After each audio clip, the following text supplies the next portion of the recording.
It's Ron Reader digs the universe.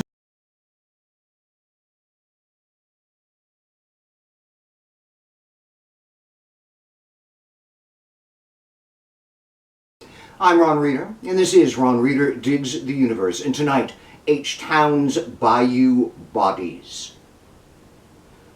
One of the first crime stories I followed in the news when I was a kid was the murder of Joe Campus Torres here in Houston back in 1977 when I was 9. It was a pretty big case with implications across the nation for the same reason my young self found it to be so interesting. Houston police officers beat the shit out of him and then left him in Buffalo Bayou to die.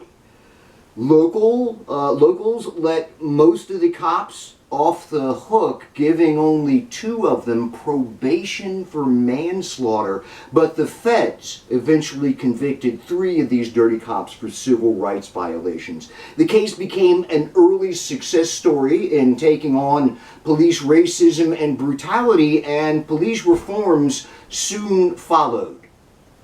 Good. But one of my takeaways as a 4th grader was that if you want to dump a dead body in Houston, one of our many bayous is a good place to do it.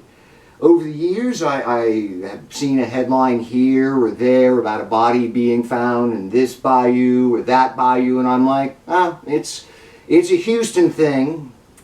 But now, it's just that there sure do seem to be a lot of dead bodies in the bayous lately. According to KHOU News, 9 bodies were found in Houston's bayous in 2023, 20 bodies in 2024, and 24 so far in this year, making a grand total of 53 bodies over the last 3 years. We had a span just a couple of weeks ago where they found 5 bodies over the course of 5 days. That's more than usual. The city tells us that 23 of the deaths are from undetermined causes. Not a surprise when you're dealing with bodies decaying in water. 15 were accidents, 3 suicides, 3 homicides, and 9 cases are pending. They tell us there's no evidence of foul play connecting the bodies, but some of the victims' families feel like HPD is giving them the runaround. This has, in turn, frustrated city officials. At a recent press conference, Mayor John Whitmire, seemingly exasperated with talk of a serial killer, strongly asserted that there is no serial killer and we should just let the police do their work. Enough is enough, he told Houstonians. Well, okay, that's reassuring, I suppose. But Whitmire then turned around and started talking about how homeless people will dump other homeless people in the bayou when they die, and went on to push his homeless hub project as a solution, and none of that's reassuring at all. Like he's saying he has no idea what's going on, if anything, but hey, let's pivot to how I'm trying to eradicate homeless encampments so we don't look bad during the World Cup next year. That's not a good look. I don't know.